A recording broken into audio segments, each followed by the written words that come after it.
ഒരു ഫ്രീ ചായ ഇവന്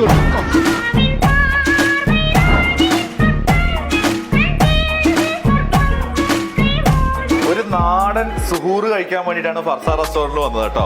നാടൻ ചോറും കറികളൊക്കെ ആയിട്ട് പുലർച്ചെ 3 മണി വരെ സുഹൂർ ബുഫേ ഇവിടെ ഉണ്ട്. അൺലിമിറ്റഡ് ബുഫേ ആണ്. ജസ്റ്റ് 19 റിയാലിന്. സുഭദ്രേ, ഇന്ന് ഞാനൊരു സത്യം മനസ്സിലാക്കി. എന്ത്? ജീവിതത്തിൽ ഒരിക്കലും മടുക്കാത്തൊരു പരിപാടി ഉണ്ട്. എന്ത് പരിപാടി? ഈ പരിപാടി ഊണൊഴിക്കല്. ഇപ്പൊ ഞാൻ എത്ര പേർത്തില്ലേ, എനിക്കൊരു ബോറടിയില്ല. ഫർസ റെസ്റ്റോറന്റിൽ 29 റിയാലിന്റെ ഇഫ്താർ ബോക്സ് ആണിത്. ഇതിനുള്ള water, dates, fresh juice, dry fruits, cut fruits, snacks, തരിക്കഞ്ഞി, കുഞ്ഞിപ്പത്തൽ, അലീസ, പൊറോട്ട, പത്തിരി, ചിക്കൻ കറി, പിന്നെ ഫർസയുടെ സ്പെഷ്യൽ ബിരിയാണി ഉണ്ട്. ഇത്രയും ഫാസ്റ്റ് ആയിട്ട് ഇവരുടെ മുതലാളി പോലും പറയില്ലല്ലോ. എനിക്ക് ഇവിടെ പണിക്കുന്നൂടെ? മോർണിംഗ് ഗൂഗിൾ മാപ്പിൽ ഫർസ റെസ്റ്റോറന്റ് സൽവാർ റോഡ് സെർച്ച് ചെയ്ത് കഴിഞ്ഞാൽ നേരെ ഇവിടെ എത്താം.